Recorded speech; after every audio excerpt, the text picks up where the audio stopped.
महिन्यापासून मी विचार करत होतो की ज्या पद्धतीने आज राजकारणात सुरू आहे, राजकारण हे माझ्यासाठी सेवेचं साधन होतं, परंतु ज्या पद्धतीने सुरू आहे, इकडलं तिकडे, तिकडून इकडे, तिकिटासाठी इकडे, जे 15 वर्ष मी काँग्रेसमध्ये राहिलो, आता मला तिकिटासाठी भाजपमध्ये जायचं आहे, हे जे चालू आहे, आणि त्यानंतर महानगरपालिकेमध्ये तिकिटासाठी 150 जणांनाच शेवटी तिकीटं मिळणार आहे.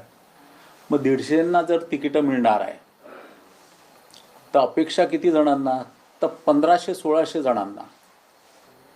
आता 1600 जणांना तर तिकीटं देऊ शकणार नाही. आणि याच्यात कोणाला तिकीटं हवेत? तर जे आजी आजोबा झालेत त्यांना सुद्धा तिकीटं हवे आहेत. ज्यांना स्वतःला तिकीट नको, मिळू नाही शकत, त्यांना आपल्या बायकांना तिकीटं हवे. आता हे दुर्दैव आहे राजकारणाचं. आणि माझ्या मनात 4-1 महिन्यापासून हे चालू होतं की कुठेतरी आपण थांबून समाजापुढे एखादा आदर्श आपण उभा करावा. थांबायचं म्हणजे काय? तर राजकारणातून, सक्रिय राजकारणातून निवृत्ती घ्यायची. तशी माझी आमदारकी 13 मे पर्यंत आहे. आणि 13 मे पर्यंत असल्यावर पार्टीने मला त्यावेळेला दिली तरी मी ती नम्रपणे नाकारणार आहे. त्यामुळे कुठेतरी थांबलं पाहिजे आपण.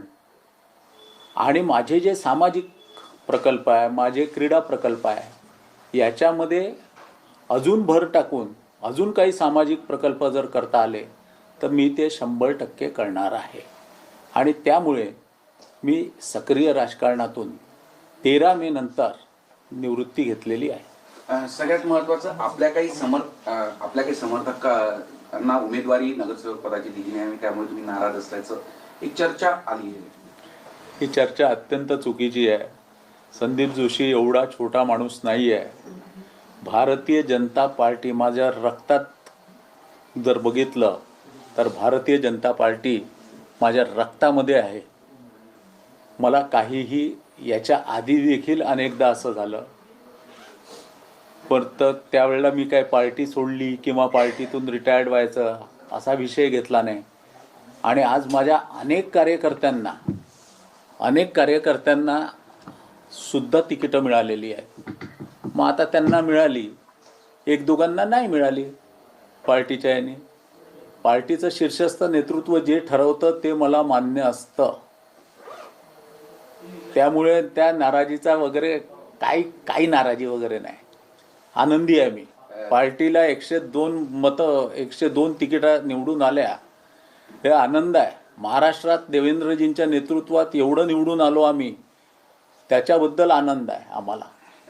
देवेंद्रजींशी आपण संपर्क म्हणजे हा निर्णय घेण्यापूर्वी साधला होता का? कारण की देवेंद्र फडणवीस आणि संदीप जोशी अगदी सुरुवातीपासून म्हणजे नागपूर शहरात तरी सगळ्यांनाच माहिती आहे, राज्यात सुद्धा सगळ्यांना आता माहिती झालेलं आहे.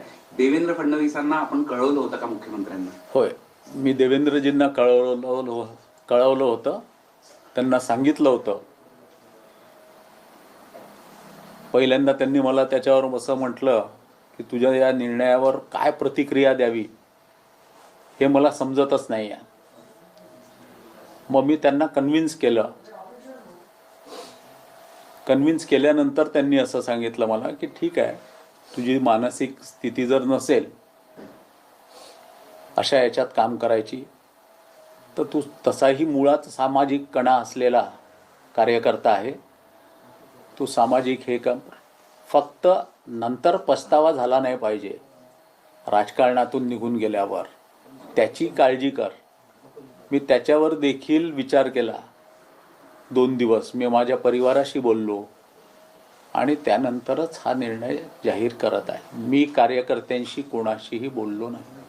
मग इथून पुढे काय वाटचाल असेल, काय तुम्ही ठरवलेलं राजकारणाचं? नाही, मी माझे कन्स्ट्रक्शनमध्ये काम करतोच, मी ते करील. आणि सामाजिक कामामध्ये जसं गंगाधरराव फडणवीस डायग्नोस्टिक सेंटर आहे, दीनदयाल थाली आहे, माझा गोरक्षण सेवा प्रकल्प आहे, एकल पालकांचा माझा सोबत पालकत्व प्रकल्प आहे, याशिवाय अजून काही प्रकल्प जिथे समाजाला माझी गरज आहे त्या ठिकाणी मी जाऊन